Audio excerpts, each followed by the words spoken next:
Maximiliano nació en Viena en 1832. Fue el segundo hijo del archiduque Francisco Carlos de Habsburgo, hermano del emperador de Austria y de la princesa Sofía de Baviera. Al igual que sus hermanos, Maximiliano tuvo una rigurosa educación humanística, militar y de idiomas, pero destacaba entre ellos por su afición al arte, la arquitectura, la historia y la poesía.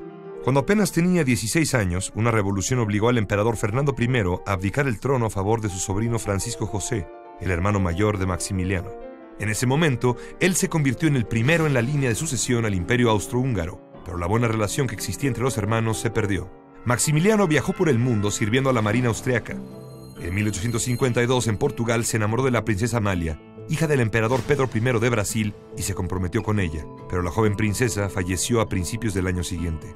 Más que el amor, las razones de Estado pesaron para que Maximiliano aceptara casarse con la princesa Carlota de Bélgica en 1857.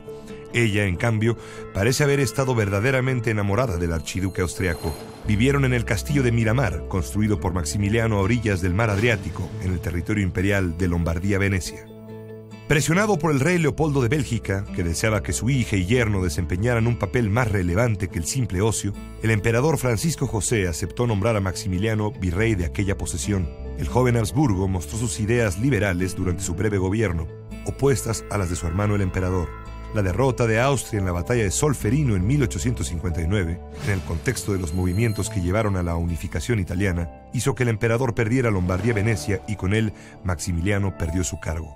En 1862, una alianza formada por Francia, Inglaterra y España invadió el puerto de Veracruz cuando México se vio obligado a suspender el pago de su deuda exterior. Pero los planes de Napoleón III, el emperador de Francia, eran mucho más ambiciosos que simplemente cobrar la deuda.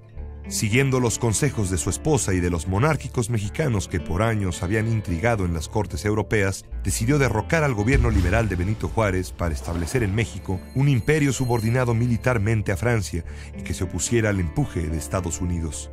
El elegido para gobernar este imperio sería Maximiliano de Habsburgo. Maximiliano, por su parte, dudó en aceptar la corona que se le ofrecía, más aún cuando su hermano le exigió que renunciara a su posición en la línea de sucesión al imperio austrohúngaro en caso de acceder al trono mexicano.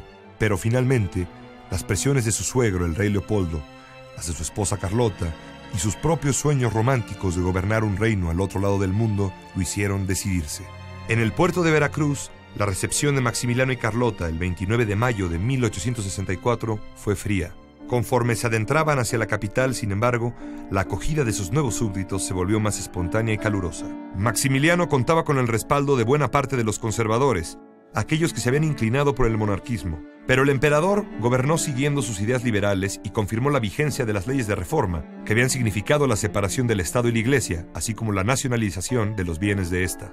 En concordancia con sus ideas románticas, Maximiliano decidió no vivir en el Palacio Nacional, sino convertir el castillo de Chapultepec en la residencia imperial, rodeado de bosques y jardines y con una espléndida vista del Valle de México. Para unir el castillo con el centro de la ciudad trazó el amplio Paseo del Emperador, que hoy conocemos como Paseo de la Reforma.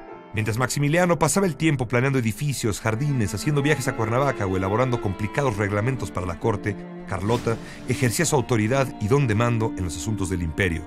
La Roja, como le llamaban los conservadores por sus ideas liberales, parecía más convencida que Maximiliano de tener éxito en su aventura imperial. La guerra contra la República encabezada por Benito Juárez no se detuvo en ningún momento de la vida del efímero imperio mexicano. Juárez, en su remoto refugio en el norte, seguía siendo presidente. El ejército francés solo controlaba los caminos y los capitales de los estados.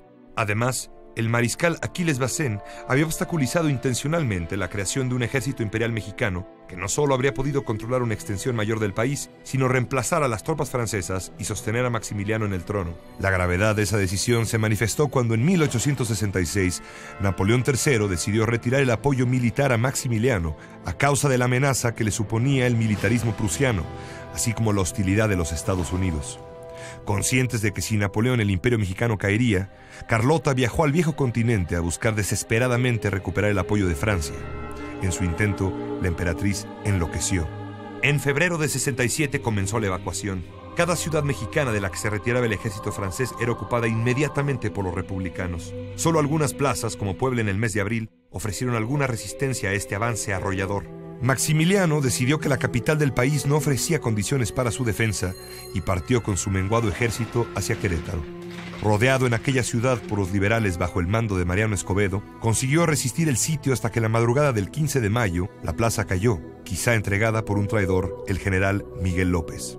Prisionero, a Maximiliano se le sometió a un juicio sumario ante un tribunal militar, al que no asistió por encontrarse muy enfermo. Fue condenado a muerte junto con sus generales Miguel Miramón y Tomás Mejía. Aunque muchas voces solicitaron el perdón, el presidente Juárez fue inflexible.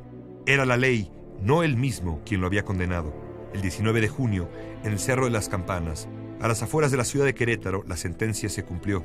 Las últimas palabras del emperador antes de ser fusilado llamaban a la concordia y a que su sangre fuera la última derramada en el país. Carlota, en un mundo que ya no era el que le había tocado vivir y con muy pocos momentos de lucidez en medio de su locura, le sobreviviría 60 años hasta 1927.